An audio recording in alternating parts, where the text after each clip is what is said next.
That was absolutely wonderful. John Anderson is incredible. Yes. In fact, we've commented a number of times that his pictures just look like they were made for the book, or the book was made for the pictures. He has a Flickr account, and he just, like, I go on that and I think, oh yeah, that illustration goes with that poem, and that illustration goes with that poem. Exactly. Thank you so much, John, for sharing those photos, because hearing those poems with the photos there, that was something else. As I was reading, I was sort of sometimes pausing and looking up, what this particular damselfly looked like. But I didn't want to do it too much because I didn't want to interrupt the flow. So having them like that was just absolutely marvellous. And I think the photos also kind of helped to immerse you in it in another way too, because I was seeing through binoculars a lot of the time. So the birds were coming up reasonably close to me. He gets even closer, he's, Those lenses that some of them use, right? Yeah, amazing. So. While we're on the topic of John, can you touch on how you met John? This is going to be really amazingly surprising. I've never met him because...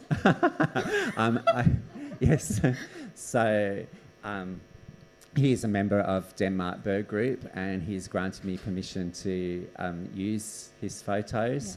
And every time I've read there, he's not been able to be there. He's married to Kirsty Andersen, who is also in Denmark Bird Group, who's a driving force behind it. I've met her lots of times, but never him. He's as elusive as a bittern. Absolutely, just as elusive as a bittern. We just need one meeting. And also, I'm so sorry, I've forgotten the name. The person who did the artwork for the beautiful cover. Sharp. Sorry, my brain goes in. Yes, Dominique Sharp. Brain fog, by the way, is a symptom of fibromyalgia. Yes, Dominique Sharp. Yeah. I don't have that excuse of fibromyalgia, but I also lose my train of thought. You don't want it as an excuse, I can tell you. But yeah, that's absolutely stunning. Was that something that Dominique presented you with straight away, or was it a work that you collaborated on together? It was a process. So it was actually, Dominique was a student at Curtin University, a design student, and the book was given to a class of design students, and they all produced pictures for covers, and some of them were really good, but this one was the best. My editor had already decided, I think, but fortunately I thought it was the best as well. But yeah, I mean, she had gone through such a process, her presentation is fascinating to look at in itself. It's all, she's tested out all different colours, she's done loads and loads of research about wetlands and Eungedup in particular, and then there's oodles and oodles of pictures of bitterns. You can kind of see how that rigorous process produced something so beautiful.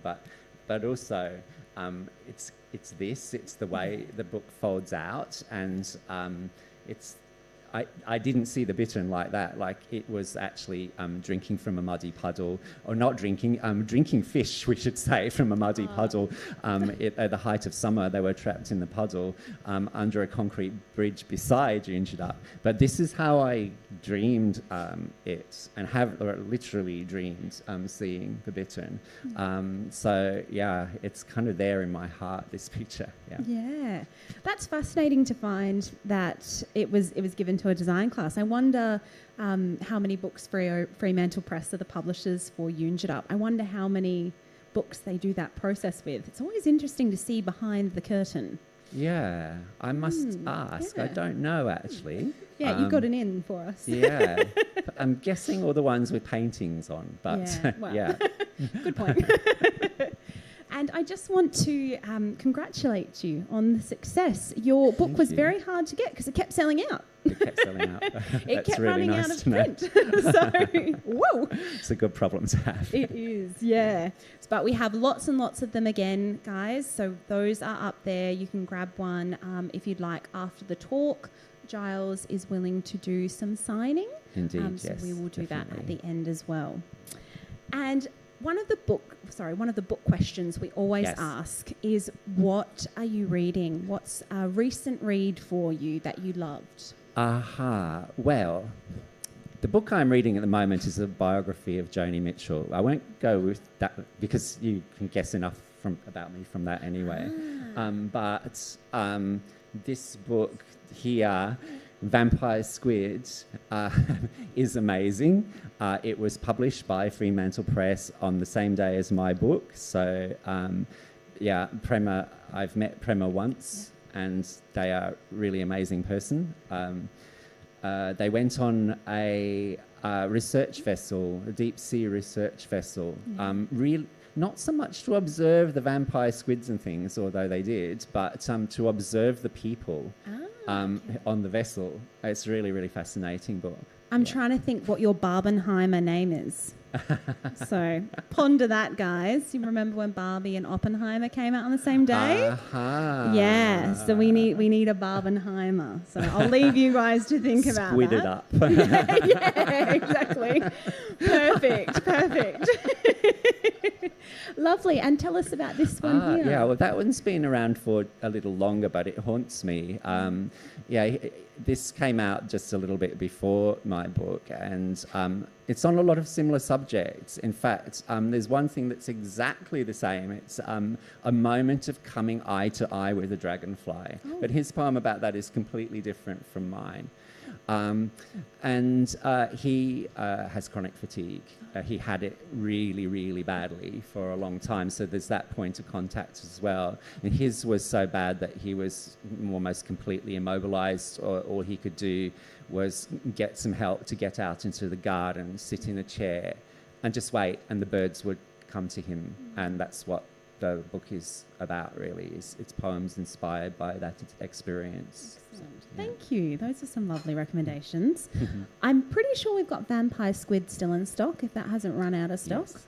But we'll have to look at getting... It'll be all gone by tomorrow. Yeah, sure. Exactly. And another question we always love to dive into is, what was young Giles's relationship to reading like, and how did you come to writing? Okay, well, let's take it back. The very first book I read aloud was called Bronto the Dinosaur. That was a picture book, and it was before I went to school, so I must have been 4 or under. And then at Christmas 1975, I was given a copy of Watership Down by a great uncle, and that became like my Bible when I was growing up. Like I just so identified with the rabbits that I used to be afraid to go and get my hair cut in case they found my ears underneath my hair and that sort of thing. So there was that. And then also my parents used to read poetry to me from very, very early on. And I remember sitting on my dad's knee and he was reading me The Ballad of the Fox. Do you know that poem? A fox went out one winter night and begged for the moon to give him light for many miles to go that night before he reached his denno. Yeah, okay. And my dad was kind of bouncing me up on his knee with that rhythm. And I think I loved poetry from that moment onwards. It caught me. It was like, oh, wow, okay. So you can marry words to a rhythm and a kind of music.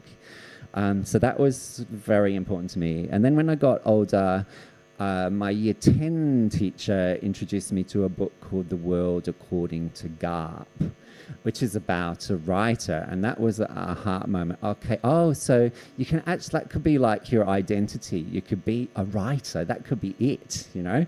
I'm a teacher as well. But it was kind of a revelation to me, that book, just because of that, I think.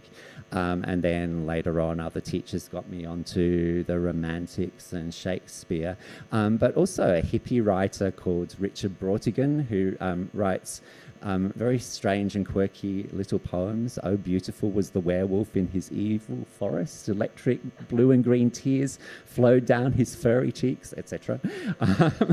And Lawrence Ferlinghetti and Allen Ginsberg. And actually that you can see the influence of that in some of my writing. In Eungedup, it might sound strange, but that kind of stepped verse that Lawrence Ferlinghetti did is in there. But I kind of use it to gather impressions of things. So if I didn't read you about the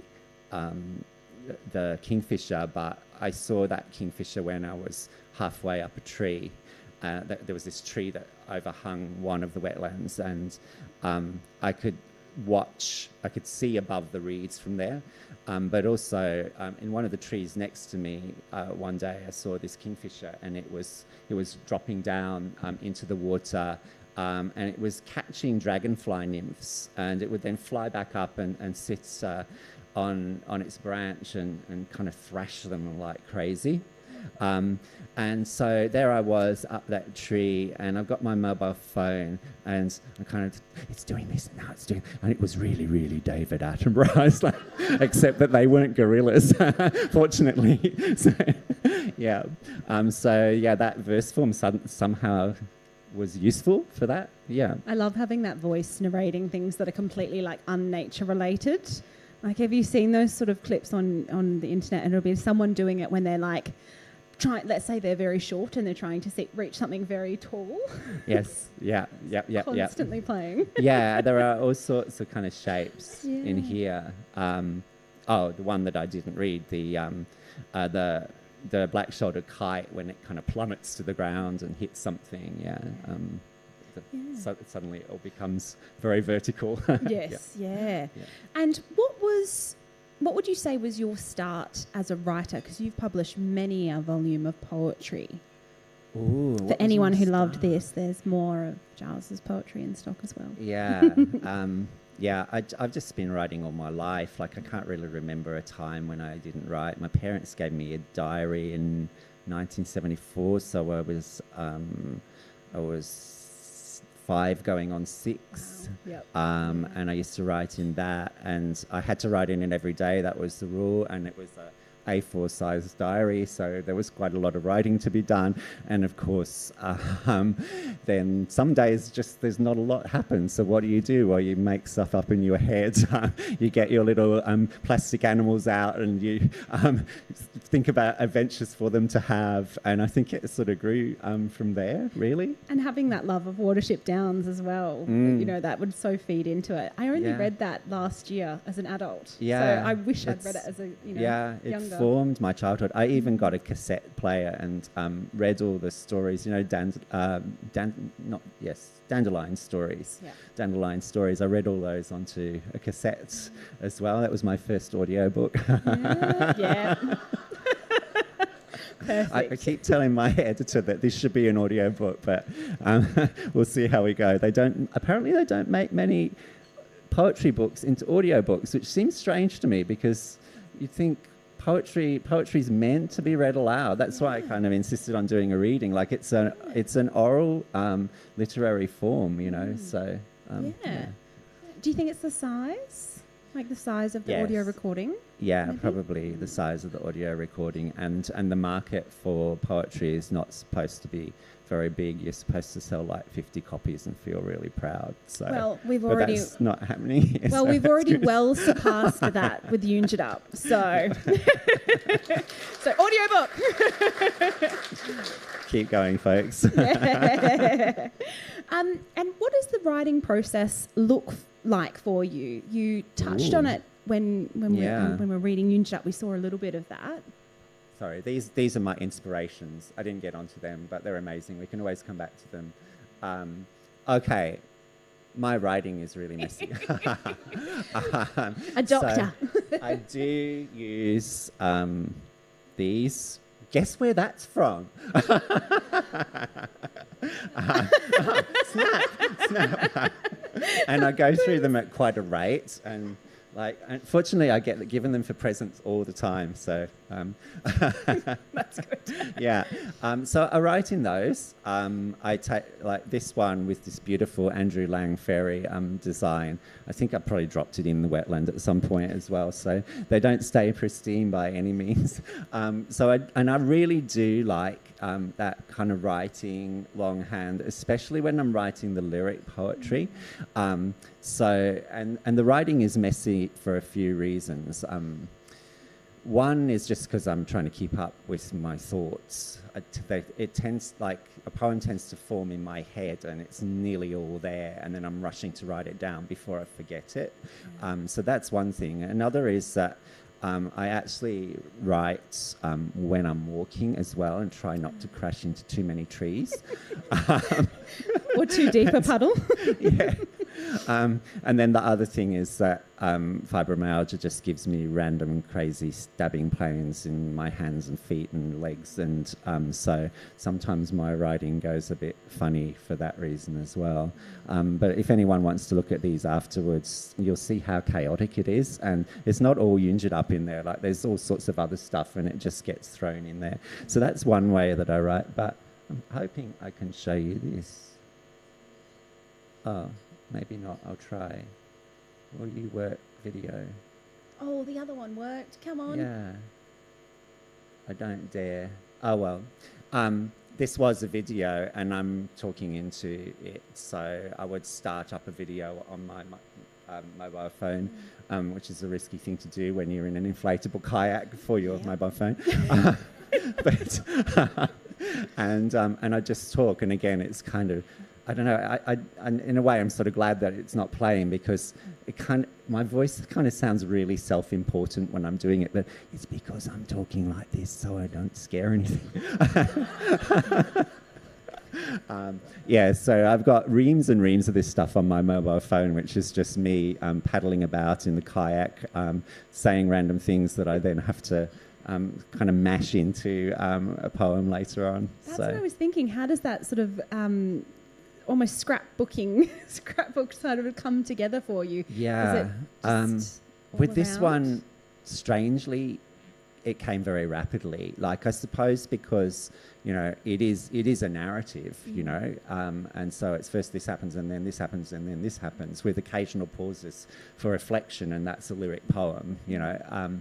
But the other verse forms and the prose are really, you know, they're narrating a series of encounters with the wetland, and there's also a story which is about how the wetland's changing through the seasons. And so I think with this text, the immediacy was actually quite important.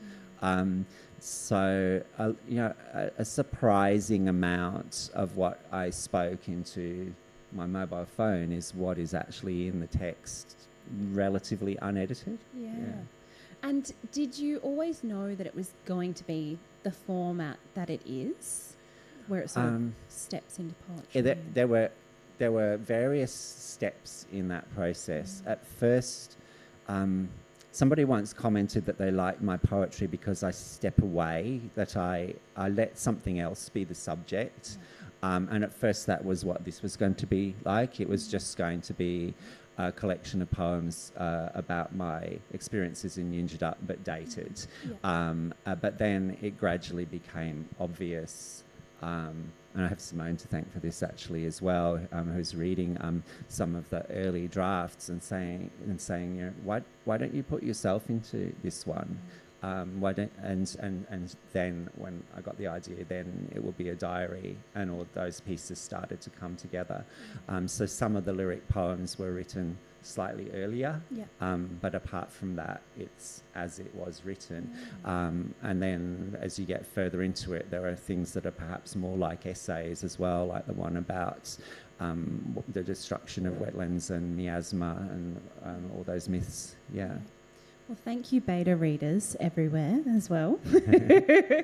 And just connecting with that, I'd like to speak about the process of working with Fremantle Press and Georgina Richter. Yeah. Do you find that quite a collaborative process? Yeah, it's a very collaborative process. So I very early on, I cottoned on to, I was writing this text for Fremantle Press. I don't know why, and I never really do that. In fact, it's strange because as an English teacher, I'm supposed to say, know your purpose, know your audience, write for your audience and stick to your purpose. And that is exactly what I never do when I'm writing poetry. Do what I say, not what I do. Yeah, it's like, if I wanted to put it in sort of mythologized terms, it's like be true to your muse, you know, just be true to your heart and go with what's there. But with this one, it felt like this was a Fremantle Press book somehow. And so when I sent it off, I wouldn't say I was confident, but when Georgia she rang me and I was at school, I was teaching, so I had to ring her up at lunchtime, and she told me that she was accepting it, and that was lovely. And then she said, we won't need to change very much, which was really nice. She said, you'll have to cut a few things to make it just a little bit shorter, and I sort of went, ouch! But it turned out to be not very many things that got cut.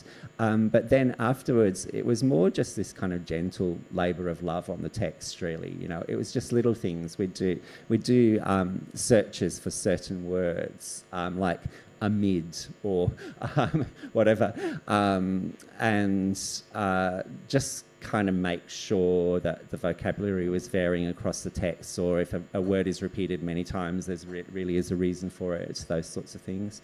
And just all sorts of things about the shape and form of the text, some bits which were poetry at first turned into prose and that sort of thing. But it was very much, it was like a very, very friendly game of tennis where you forgive each other all the time. Yeah, it was great. And what was the timeline like? I'm always interested in seeing how things go from submission to a pub date. It was 2 years, yeah. So, yeah, and I thought at the time, oh my gosh, that's such a long time to wait. But it went really, really, really fast. You know, there's so many things to do in that time. So she reads it, she gives you a report, which was a lovely document to read in itself. She tells you which poems are her favourites. The one about the dragonfly there is in there because of that. And then you kind of start picking over the text bit by bit by bit. And then while that's happening, the cover is being organised. You're starting to see pictures of that. And so on, you know, and also the publicity stuff is also kicking off before it's published as well. So there's all that as well, yeah. Beautiful, thank you. Now, skipping back from logistics to something that you mentioned before, miasma, Yes. and mythology. I'd love to touch on within Eungedup, you speak a little bit about the spiritual sort of background and the stories of the wetlands, and you also touch on those same mythologies that you had explored a bit more when you were living in the UK. Can you talk a little bit more about that for us and how you think these mythologies can serve place and why maybe we're drawn to talk about them? Yeah, wow. Yeah, mythology and place, right? Everywhere in the world there's people doing that. They make mythologies out of place. So when I was in England, I went to a lot of megalithic sites, standing stones and Neolithic long barrows, and there's legends surrounding those. And for me, living there was also kind of a strong sense that in some way or another, my ancestry in some way grew out of that soil. So when I'm seeing like marks in the landscape of former hill forts or ridges and furrows from an old medieval farm or whatever, there's that kind of sense of connection. And of course, Noongar people have that here too. And so I spent some time at another amazing wildlife site, Red Mort, which is inland. It's out toward many peaks. It's beyond the Stirlings.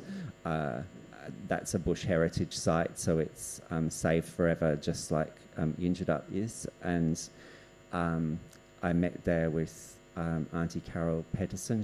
This was for a school excursion, so she was talking to the students as well.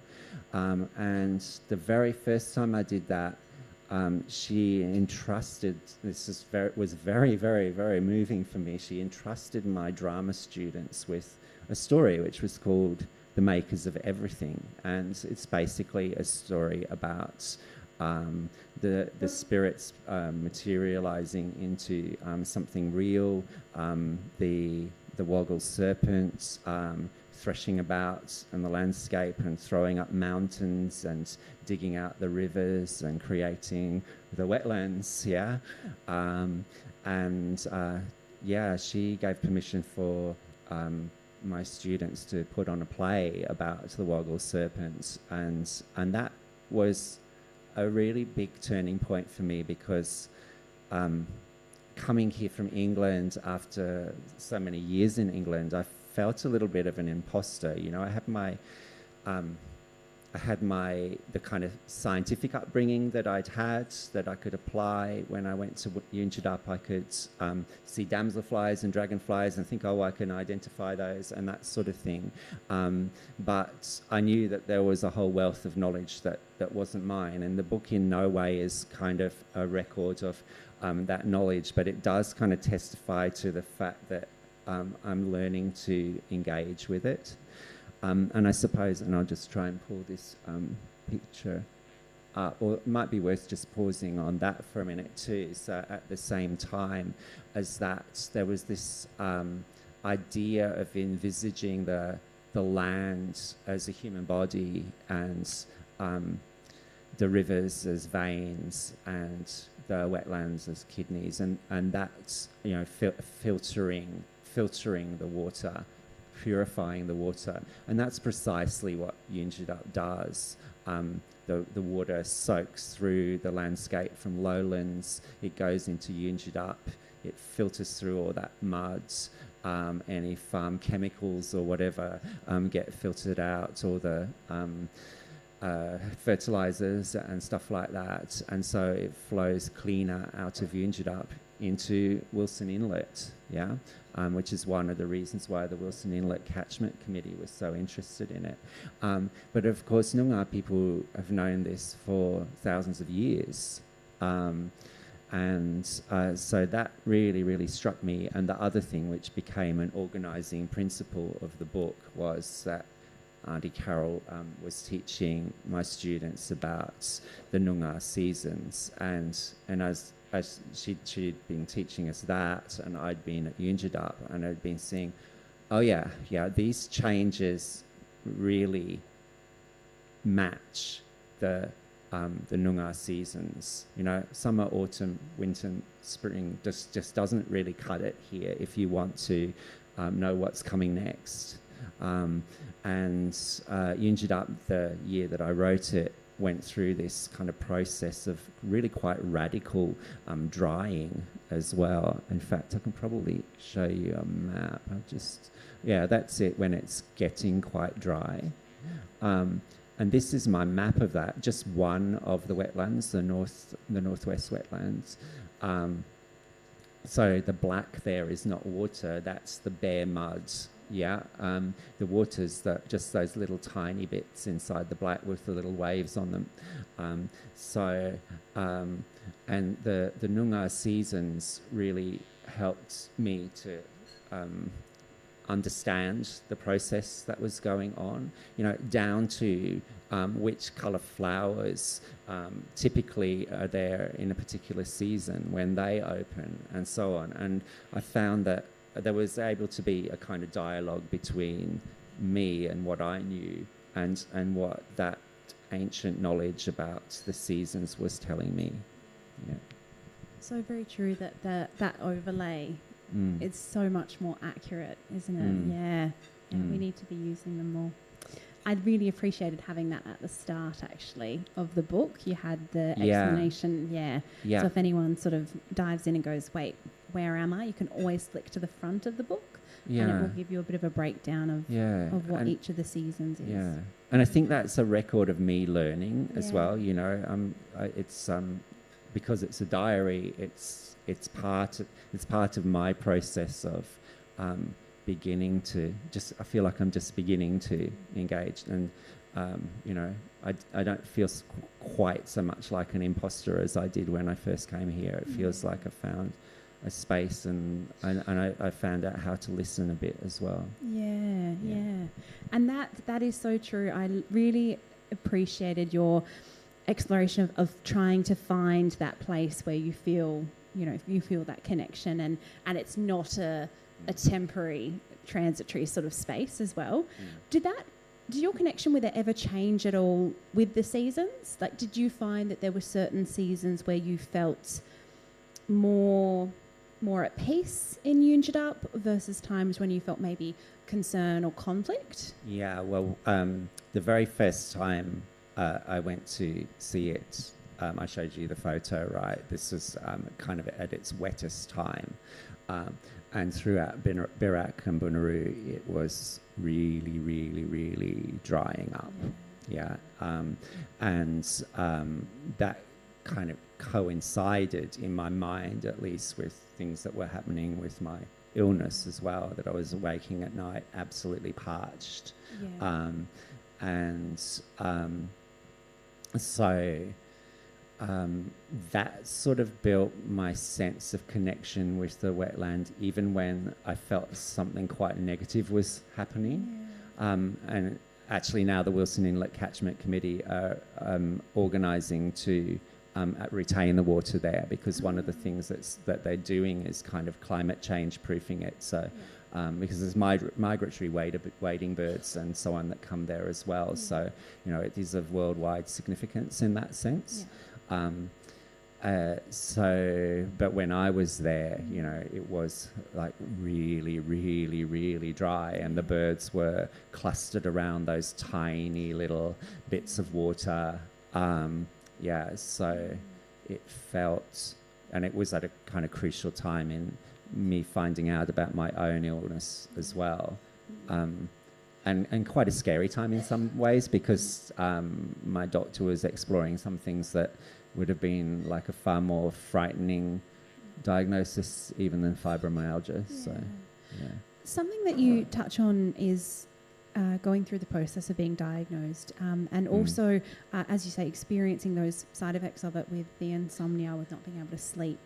And I know that a lot of the time, when we experience these, especially long-term illnesses or health impacts, they kind of do inform how we experience the world. Yeah. Are you comfortable to speak about how that informs your work? Yeah, absolutely. Well, I'm going to start with the positives, because there are some, but they're kind of strange.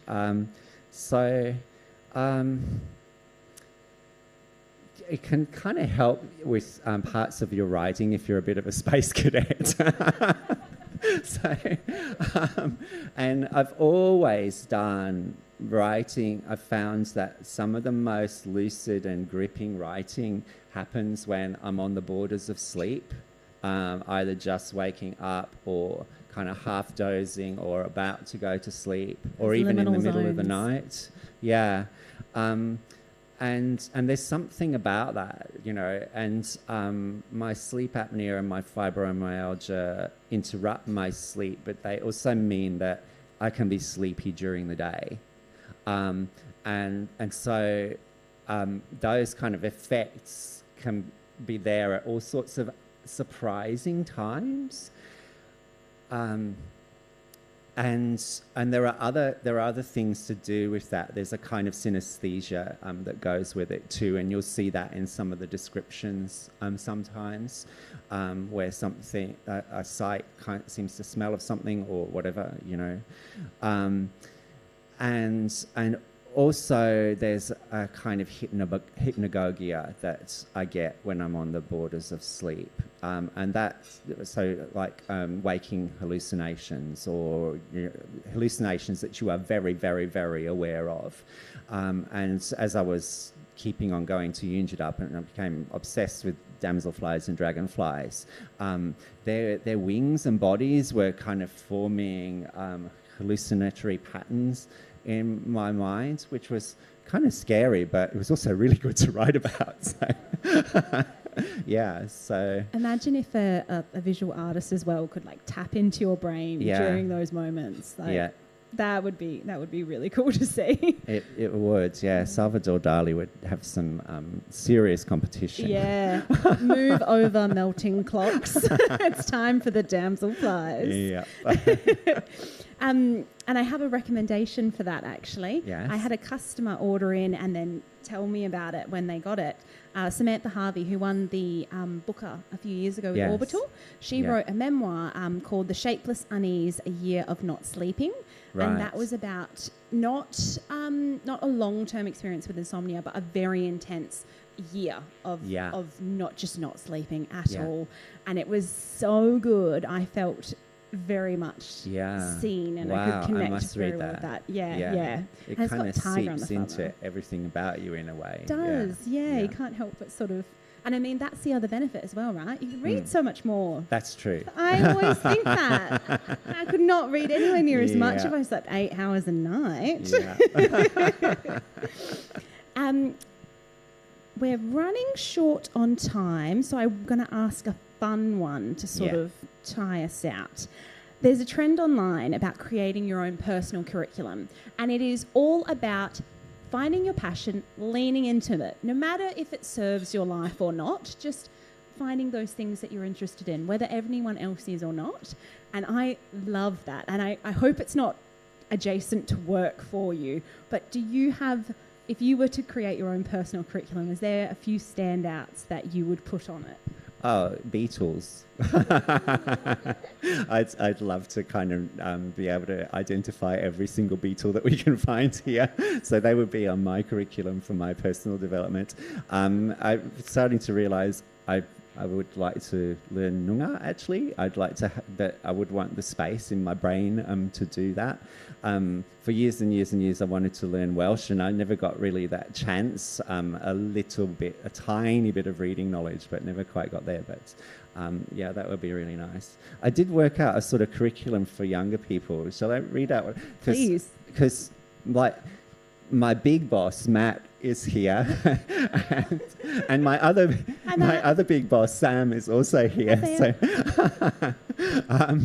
putting mosses and lichens under a hand lens and feathers under a microscope. We should have an entire course in that and just see what happens. So that's one. Making maps, not necessarily to scale, of your favourite places, including your own mind. That's the scariest one. An entire course on that.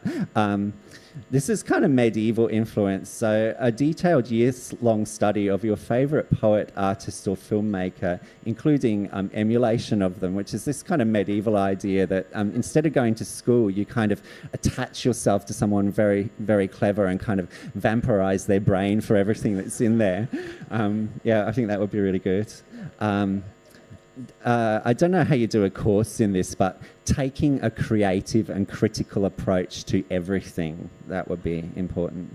And to get serious for a minute, I think we'd still need some history in there with a focus on how tyrannies of the past have started and how creative and critical thinkers stood up to tyrants. I think at the moment we could really, we do have quite a lot of that in the curriculum, but I think it's really important. Time with the traditional custodians of the land, learning language, and with lots and lots and lots of walks. Yeah. Perfect. Sign me up. I'd be happy to do that curriculum. Lovely. All right. So what I was thinking is that maybe we could end on another reading of another poem. Sure, because this is really special. We don't get to do this every time, do we? And then what we'll do is lights back on so that we don't trip over anybody. I will skedoodle over there for the, horrible capitalist but fuels creativity job of, if you'd like to buy a book, I will have them over there for sale. And Giles will be doing some signing. That's the plan. Alrighty, I'm just finding my place. So this is going to be that David Attenborough moment, up the tree, overhanging Eungedup, and I'll just hold it up in a minute when I get the right page.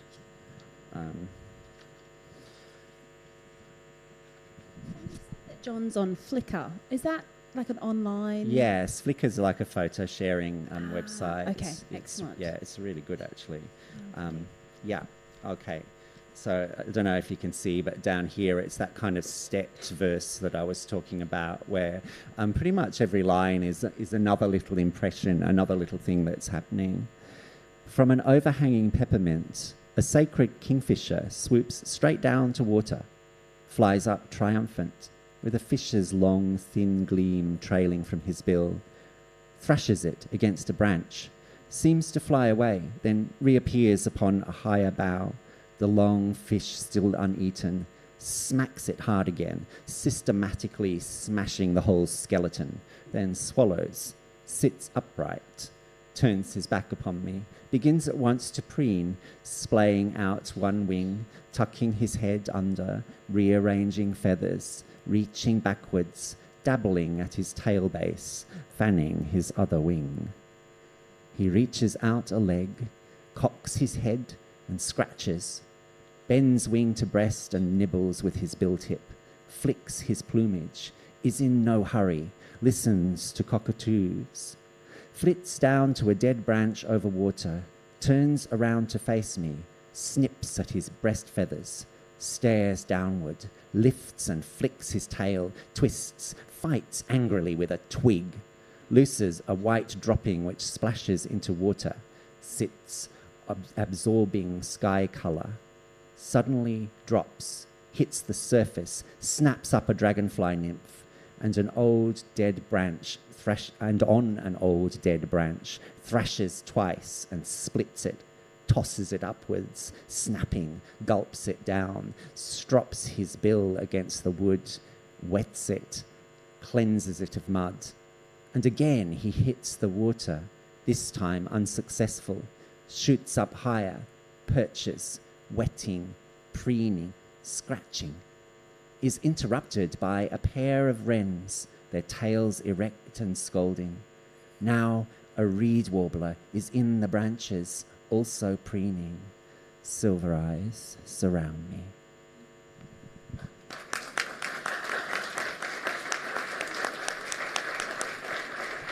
Thank you so much. That was wonderful. And I've got one more question, actually. We have fallen in love with Eungedup by seeing it through your eyes. Just in case it's a question other people may have, is there a way that people can visit or support Eungedup in a way that is sustainable and not going to impact it? What you would need to do is to contact the Wilson Inlet Catchment Committee at the moment. It's not open to the public, and the idea really is that Eungedup exists for Eungedup and for what lives in it. But there are plans, longer term plans to manage public access, so they're going to build really quite a state-of-the-art visitor centre. It's even going to have bedrooms in it, and it's got a massive bird hide, so that researchers can stay there and immerse themselves in the place. There's also going to be cameras located in various parts of the wetlands. And the visuals from those will be channeled into that interpretive centre, and probably to schools and things like that as well. So, but you can go there if you've got a good reason and you want to talk to Sean Ossinger is probably the person from WIC. But yeah, it's an ongoing thing at the moment. In terms of contributing to it, again, Wilson Inlet Catchment Committee would be the people to talk to, because yes, I think they are still raising money for that interpretive centre, which should be an amazing thing and a great educational possibility as well. Yeah. Thank you. Thank you so much, everybody, for coming. What a way to start Paperbark Book Club for 2026. Whew. Thank you so much, Giles, for coming. Thank you, everybody.